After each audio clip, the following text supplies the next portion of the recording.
Y en Nigeria, sacerdote queda libre después de horas de secuestro. Desde el Vaticano, el Papa recomienda a presbíteros homilías breves y a los fieles llevar el Evangelio de bolsillo. Colombia renueva su consagración al Sagrado Corazón de Jesús. En Bolivia, jesuitas lamentan no haber actuado de forma diligente para evitar abusos sexuales. Desde Cuba, sacerdote que sufrió cárcel dice que su pueblo no niega a Dios, pero no se entrega por completo a Él. Hola amigos, es un gusto estar con ustedes y contigo también, Eddie. Gracias, Natalie, un gusto estar contigo también y con todos nuestros televidentes desde nuestros estudios en Lima, Perú. Bienvenidos a su noticiero con enfoque católico EWTN Noticias. Yo soy Natalie Paredes. Soy Eddie Rodríguez Morel, gracias por acompañarnos. Empezamos las noticias desde Nigeria para contarles que el padre Gabriel Uke, sacerdote secuestrado el domingo 9 de junio por la mañana, fue liberado el lunes último por la noche. El presbítero fue encontrado en buenas condiciones y recibido en su comunidad parroquial, según el director de comunicaciones de la diócesis de Kafanchan.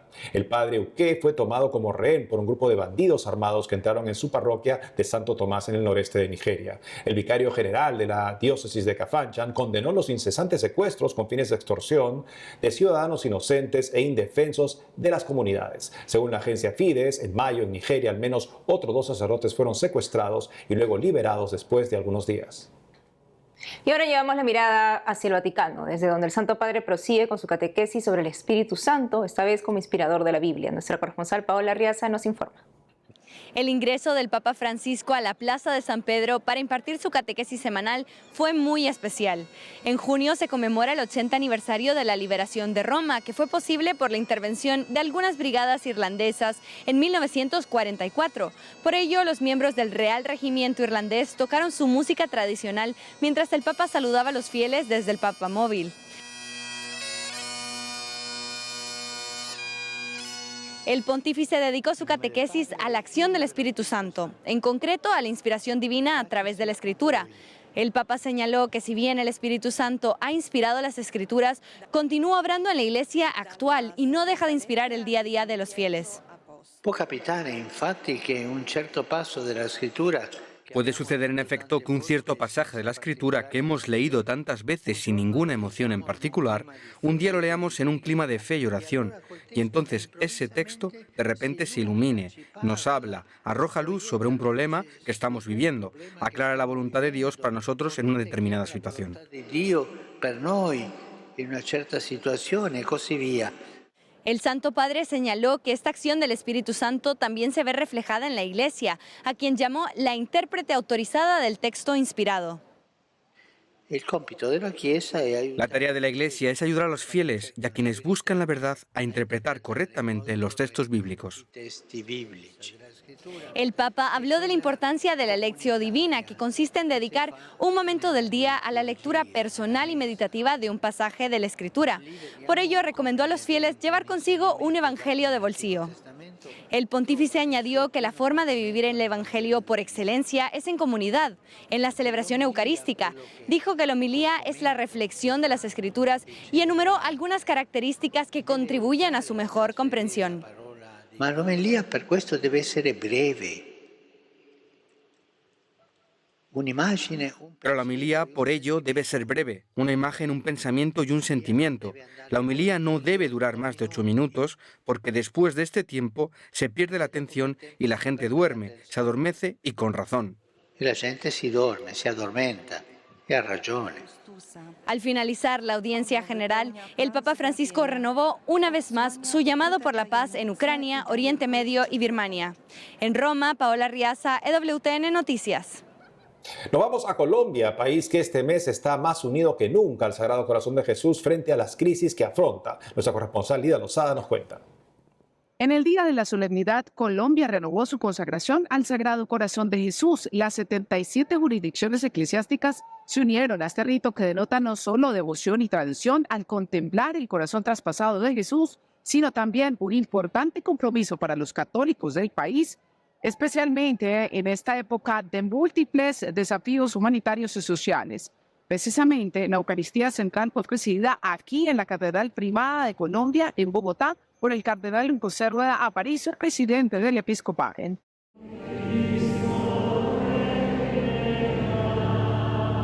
Durante la solemne Eucaristía, a la que asistieron cerca de 2.000 personas y que logró llegar a unos 15.000 hogares, gracias a una transmisión simultánea hecha por los dos principales canales de televisión del país, el cardenal Rueda pidió aprovechar este momento para reflexionar sobre la necesidad de trabajar con decisión ante 3 enfermedades sociales que aquejan a Colombia: los múltiples ataques contra la vida humana, la polarización y la corrupción, que, según dijo, ha hecho metástasis y nos está destruyendo desde dentro.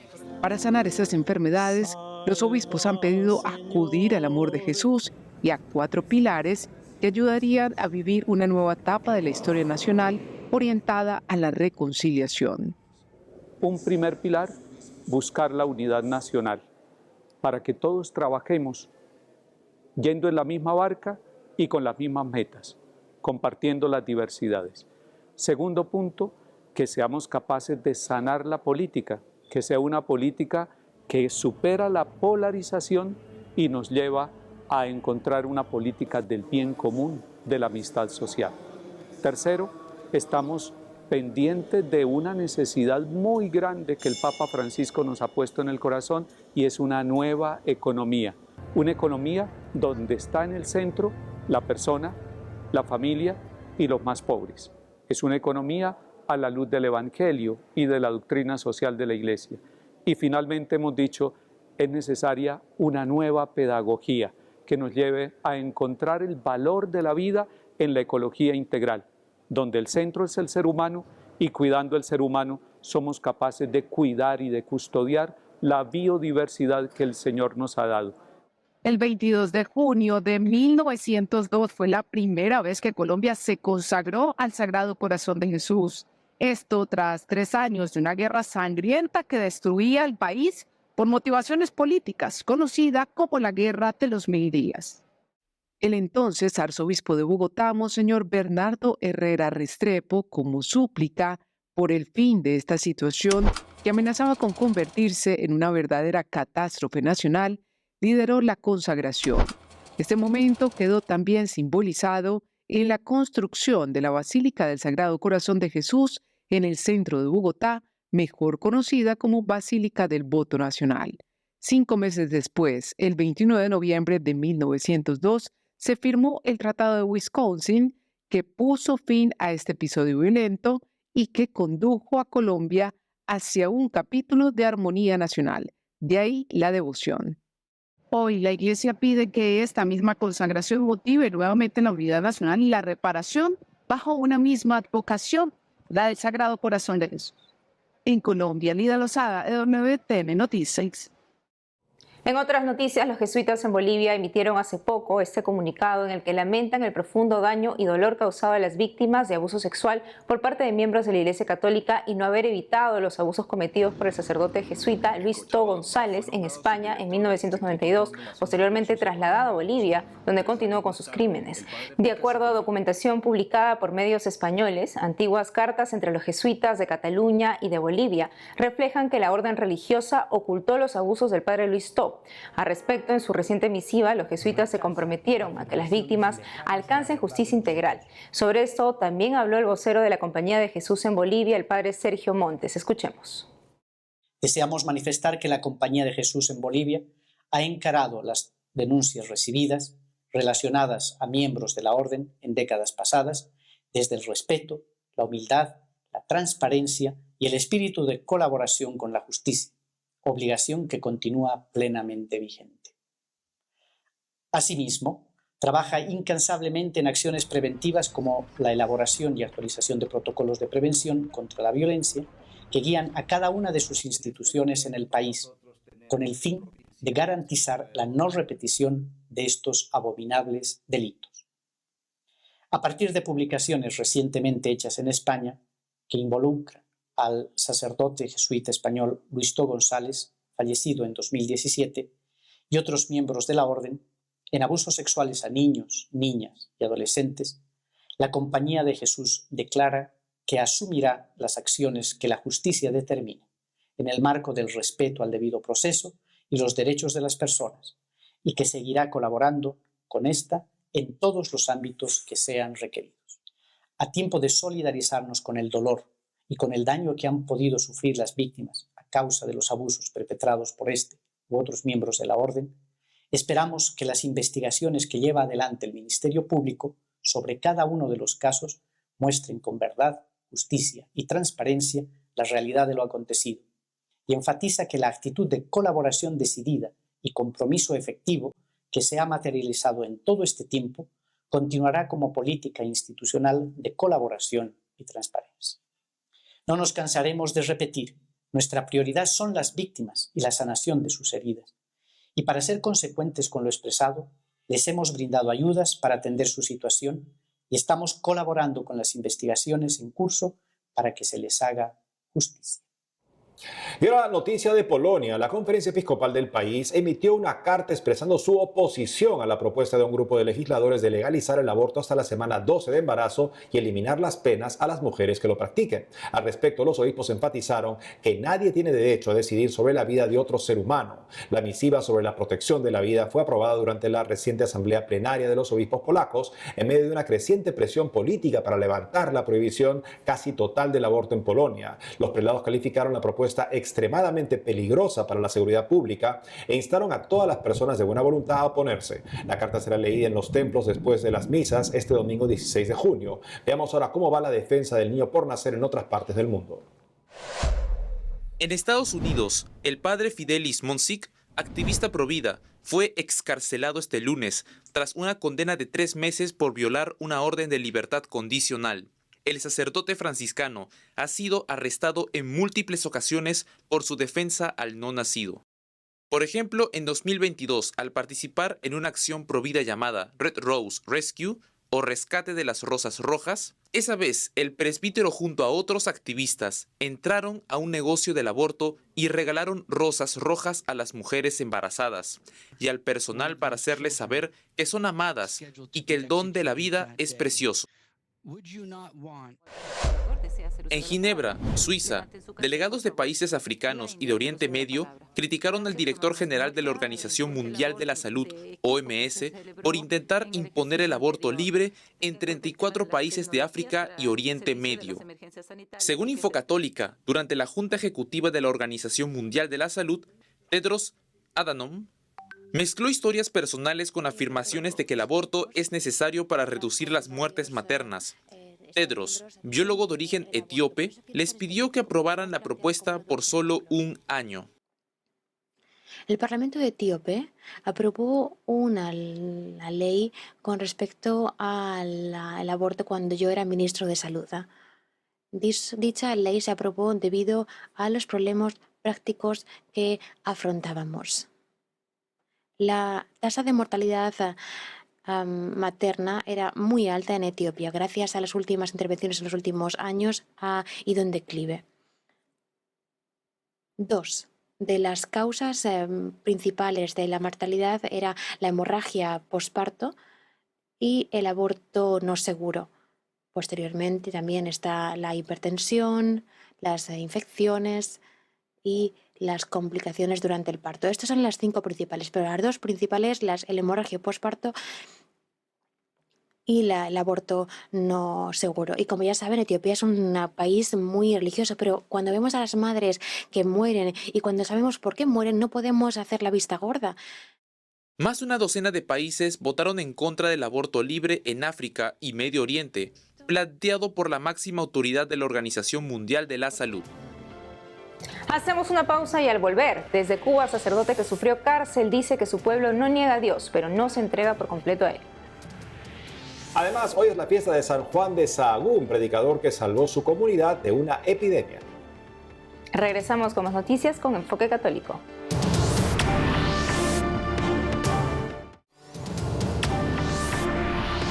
Ahora nos vamos a Cuba para conocer la historia del padre Castor Álvarez, que no temió sufrir las consecuencias por manifestarse en favor de la libertad de sus compatriotas y de una nación donde el evangelio tenga espacio. Nuestra corresponsal Achel Díez lo halló en la arquidiócesis de Camagüey, al centro de la isla. El padre Castor José Álvarez es un hombre muy querido en los pueblos de Camagüey. Como sacerdote, visita las regiones que se encuentran entre la comunidad a la cual sirve, ubicada en el periférico Reparto Modelo, hasta el pueblo Algarrobo, a 20 kilómetros del centro de la ciudad. Es asesor de misiones en la arquidiócesis de Camagüey. Con su bicicleta recorre largas distancias bajo el sol intenso de Cuba, llevando el evangelio incluso a sitios donde no hay capilla o comunidad cristiana. El carisma misionero lo acompaña desde la infancia. Mi mamá le decían, vas a perjudicar a tu hijo si lo llevas a la iglesia. Yo nací en el 71 y ella me llevaba a la iglesia. Eso yo he comprendido que significa una fe muy grande en Dios. Cuando su vocación sacerdotal llegó, se preparaba como profesor de matemáticas, un sueño que debió abandonar a pesar de estar calificado para ello. Para que se vea que sus obras... Las matemáticas era mi pasión. Entré a la Universidad de Oriente en Santiago de Cuba a la carrera de licenciatura en matemáticas. Separaron del Ministerio de Educación Superior indefinidamente por expresar ideas contrarias a la ideología de la revolución. Entonces no pude terminar la carrera por esa razón. Siendo joven mostró un interés genuino por la coherencia. Criticó la participación cubana en las guerras de Angola y Etiopía. Habló del fraude en la educación y hasta de la tenencia del dólar que llevó a la cárcel a muchos cubanos en aquella época. Fue así que algunos de sus compañeros de carrera, movidos por los líderes de la Unión de Jóvenes Comunistas, argumentaron que, por su pensamiento, no podían dejarlo ser universitario. Hoy les agradece porque descubrió una finalidad mayor en su vida. Llenos de alegría. Me pareció que transmitir matemáticas se me iba a quedar corto. Sentí en lo profundo del corazón ese llamado a transmitir vida. Cristo es la vida, entonces lo que voy a transmitir la vida en mi sacerdocio. Ser sacerdote en Cuba conlleva vivir y acompañar mucha pobreza. La miseria de no tener nada pues ha hecho que la gente quiera tener de todo y entonces pues le pase por el lado de Dios buscando las cosas materiales. Veo que la gente se desanima, se desalienta, entonces me concentro en dar ánimo, en dar esperanza. Dentro y fuera de Cuba, el padre Castor era conocido por sus predicaciones y homilías. Desde antes de la llegada de la COVID-19 ya las compartía en redes sociales. Sin embargo, el 11 de julio de 2021, su nombre acaparó titulares luego de los levantamientos masivos en Cuba. Fue agredido con un bate de béisbol mientras intentaba impedir episodios de violencia hacia los manifestantes que reclamaban sus legítimos derechos en Camagüey.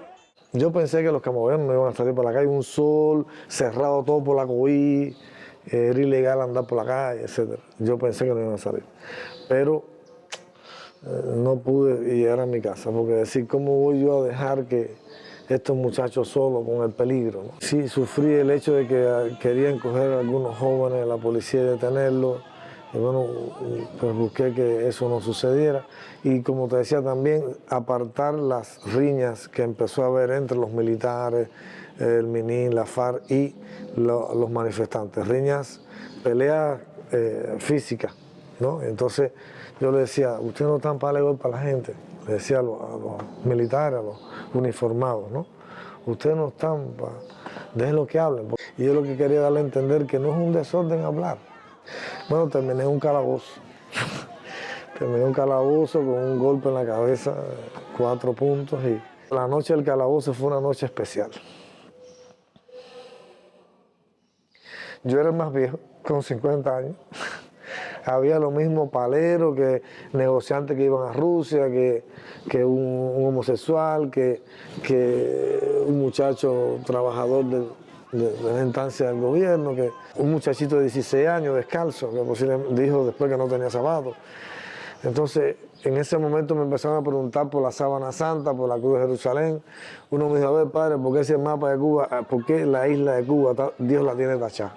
Fue un momento muy bonito de poder, vamos a decir, compartir libremente los pensamientos, los muchachos, y bueno, y yo pues evangelizar. El padre Castor no lleva en su corazón odio hacia quienes le agredieron. Cuando a mí me dieron el batazo por la cabeza, yo me incorporo, lo miro al muchacho y le digo, muchacho, qué cosa.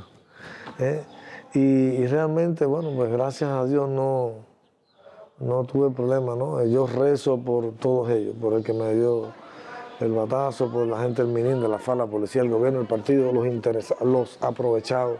Yo creo que el 11 de julio fue un día de iluminación, si tú me preguntas. La iluminación del Señor definió a las personas en qué bando estaban. El pueblo cubano vive escasez y falta de derechos fundamentales, pero el padre Castor cree que hay esperanza en el futuro y en el aprendizaje luego de la opresión. Ahora más exactamente hay un tiempo de apagones y entonces eso agobia mucho a la gente. Independientemente de que ha comenzado un movimiento de penuria de la economía del Estado. Eso hace que muchas personas vulnerables pues tengan una situación muy difícil. Yo creo que una obra muy importante hoy en día es la misión y otra es la caridad. Ante un pueblo que está agobiado, nosotros nos toca consolar. Y otra cosa es pues creer en la, vamos a decir, en la posibilidad de que el reino de los cielos llegue a Cuba. Como decía a mí uno que fue nuncio en Cuba, muy noble, muy bueno, Luigi Bonazzi, si usted tiene un reto allá que es ser libres donde no hay libertad. Es muy importante para la iglesia dar esperanza. Es decir, vamos a decir, ubicada en todo lo bueno y noble que hay en nuestro pueblo, ver esa conexión con Dios, esa parte buena y noble que es la posibilidad de que vence el bien. El padre Castor Álvarez es un sacerdote con gran espíritu misionero que, movido por la caridad, sostiene un compromiso profundo con Cuba y con la iglesia. En Camagüey, Cuba, Rachel Díez, EWTN Noticias. Hoy la iglesia celebra a San Juan Sahagún, predicador de la Orden de Ermitaños de San Agustín, que vivió en el siglo XV. Salvó a su pueblo de una epidemia. Desde España, el padre Antonio María Domenech nos cuenta con mayor detalle la vida de este santo.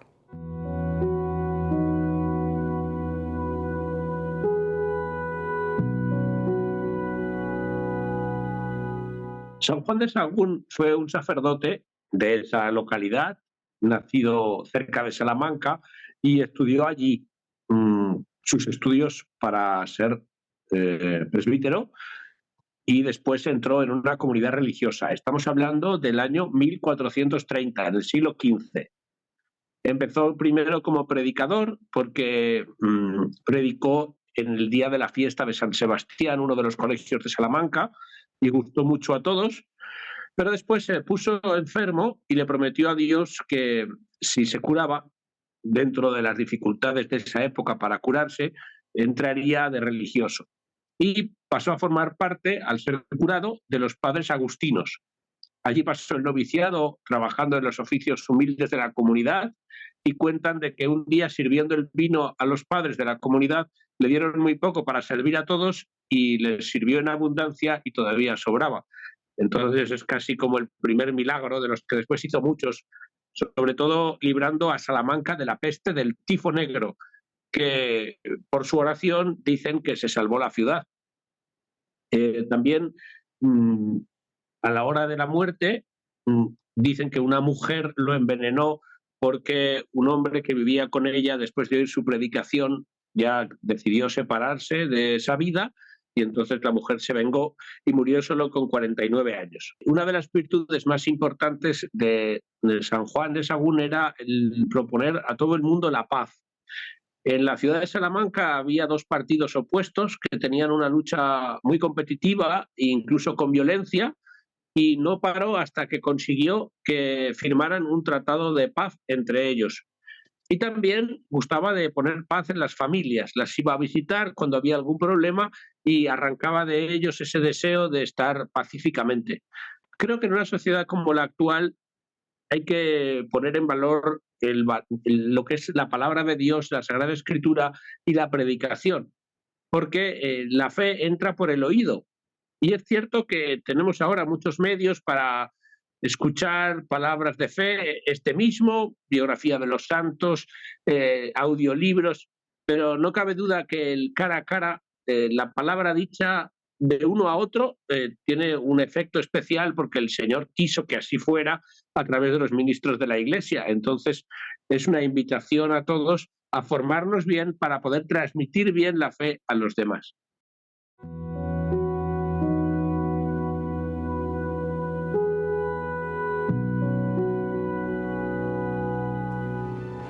Y eso es todo por hoy, amigos. Gracias por haber estado con nosotros. No olviden seguirnos en nuestras redes sociales y en ewtnnoticias.com. Hasta mañana.